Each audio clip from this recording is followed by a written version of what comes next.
والد نے اس کی بہت تعریف کی اور کہا کہ اگر وہ نہیں آئے گا تو راستے میں اسے ختم کر دیں گے تاکہ رقم حاصل ہو جائے۔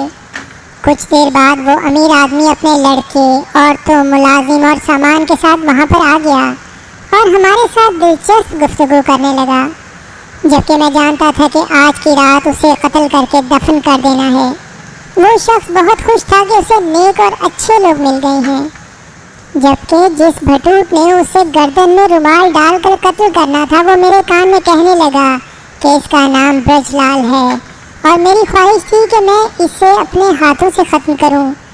جس رومال سے اس نے مارنا تھا اسے دیکھا تو میرا دل گھبرانے لگا، کیونکہ میں ان چیزوں کا عادی نہیں تھا۔ وہاں سے جانے کی خواہش تھی، مگر والد نے کہا کہ یہ تمہارا سبق ہے۔ والد نے خفیہ زبان میں قتل کا حکم دیا کہ تمباکو لاؤ، جسے سن کر دو آدمیوں نے فوری طور پر آگے بڑھ کر باپ اور بیٹے کے گلے میں رومال ڈال کر اتنی جلدی مار دیا کہ ان کے منہ سے کوئی آواز بھی نہیں نکلی۔ اسی طرح اس کی 2 بیویاں اور ملازم بھی مار دیے گئے۔ 8 لوگوں کو بہت آرام سے ختم کر دیا گیا، مگر چونکہ میں نیا تھا اس لیے تمام رات پریشانی کی وجہ سے سو نہ سکا۔ رات بہت دیر سے سویا اور صبح باپ کے ساتھ فجر کی نماز پڑھی۔ پھر سفر بہت تیزی سے کرنے لگے تاکہ کسی کو ہمارے اوپر شک نہ ہو۔ گڑ منگوا کر بھوانی دیوی کے لیے نیاز تقسیم کی گئی تاکہ نئے کام میں اس کی مدد شامل رہے۔ تمام لوگ ایک ساتھ جمع ہوئے اور بھوانی دیوی کی عبادت کی۔ جب میں نے گڑ کھایا تو مجھے کہا گیا کہ اب میں چاہوں بھی تو اس پیشے کو چھوڑ کر ان لوگوں سے علیحدہ نہیں ہو سکتا۔ باپ نے مجھ سے کہا کہ شیرنی کو مارتے ہوئے تو تم نے بہت زیادہ بہادری دکھائی، مگر انسان کو مارتے ہوئے کیوں گھبرا رہے ہو؟ مجھے اپنے ساتھیوں کے ساتھ غریبوں کی اور مجبوروں کی تو بہت مدد کرنی چاہیے، مگر اپنے پیشے سے وفاداری لازمی ہے۔ ہمارے جس ساتھی نے اسے مارا تھا وہ بتانے لگا کہ اس شخص نے میرے والد کے اوپر بہت ظلم کیا تھا اور انہوں نے بد دعا دی تھی کہ تمہارا انجام بہت برا ہوگا، تو دیکھو میرے ہی ہاتھوں اس کی بربادی ہوئی۔ اس کی بات سن کر مجھے یقین ہو گیا کہ لوگ زندگی میں کچھ برائی کرتے ہیں تو خدا ہمارے ذریعے انہیں انجام تک پہنچاتا ہے، اس لیے اب میں بھی پیچھے نہیں ہٹوں گا اور ظالموں کو ماروں گا۔ صاحب، ہماری اپنی خفیہ زبان ہوتی ہے جسے رماسی کہتے ہیں، قبر کو بھیل کہتے ہیں، منجی قبر کھودنے کو، اور بھیل منجی یعنی کیا قبر تیار ہے۔ ٹھگ کئی زبانوں کے ماہر، گانا بجانا، بھجن، نعت، قوالی اور ہندو مسلمان کے عقائد سے خوب واقف ہوتے ہیں۔